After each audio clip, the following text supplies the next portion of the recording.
Today I'm going to talk about the power that comes from recognizing and then ultimately eliminating your limiting beliefs. Now, if a child came up to you excited and said, I'm going to try out for the basketball team or for cheerleading or anything they're excited about trying, would you just say, don't bother with that, you'll never succeed, or the other kids are likely much better than you, so I wouldn't waste your time? Of course you wouldn't. But what's unfortunate is that many of us sometime between childhood and when we become adults diminish or quash our big dreams because we've created limiting beliefs from some life experiences that we've had. Emotional things that have happened to us that were impactful. Sometimes even just subconsciously.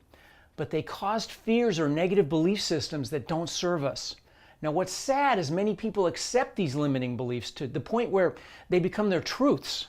These limiting beliefs were just thoughts that had some emotion connected to them, which our brains believed.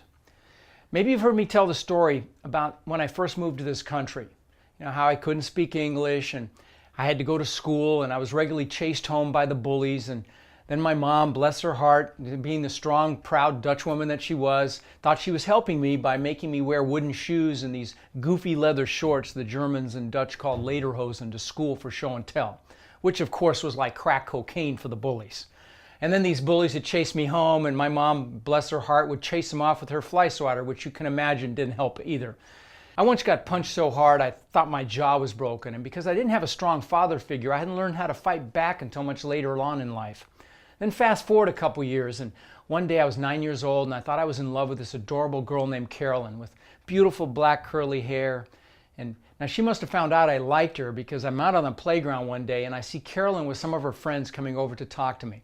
She came up to me and asked me if I like mustard. And I was actually just so excited to be actually talking to her. I said, yeah, I like mustard. And then she said, well, I hate mustard and I hate you. And then everyone laughed. Now, it doesn't sound like much, but it was hugely impactful on me. And that experience, coupled with the bullies, caused me to create a limiting belief that I wasn't good enough. I even formed a question that I continually asked myself, which was, how can I show them I'm good enough? Now, many people have things that have happened to them that they've consciously or subconsciously placed a lot of emotion around, like I did, that limit them on their path to happiness and success. The reality is 99% of these limiting beliefs aren't true, but because we've connected emotion or pain to them, they feel true. Now, obviously those bullies were just insecure kids and Carolyn didn't hate me, she didn't even know me, but that belief system impacted my entire life.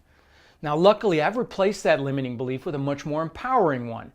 But, common limiting beliefs for people include the one I had of not being enough, or feeling like you don't have enough, or maybe that you don't deserve success. What's sad is these limiting beliefs diminish our productivity. They lower our hopes and dreams because down deep we don't believe we can do it. We end up procrastinating, self-sabotaging, and these limiting beliefs drain our energy. Remember, most people are held in by walls that they built themselves. It's important to recognize, my friend, if your worst enemy is living between your ears. It's important to remember that there truly are no limits except the limits we place on ourselves with our belief systems. The only thing that really limits us is the belief that there are limits. The late, great Wayne Dyer said, the only limits you have are the limits you believe. It's not who you are that's holding you back. It's who you believe you're not. You truly can have anything you want if you give up the belief that you can't. And I mean anything. All of our progress in life comes when we get outside our comfort zone and take action. It's also very important to be very careful who you associate with and allow into your inner circle because your peers are going to affect your belief systems and you certainly don't want to be influenced with someone else's limiting beliefs. Many people have the passion to change their lives, but these beliefs keep them from actually taking action. If you take the time to eliminate any limiting beliefs that you have, it's like releasing shackles and huge weight will be lifted from you. It's also important that you don't identify with your limiting beliefs. Don't make them your identity. Remember, anything you put the words I am in front of is an identity statement.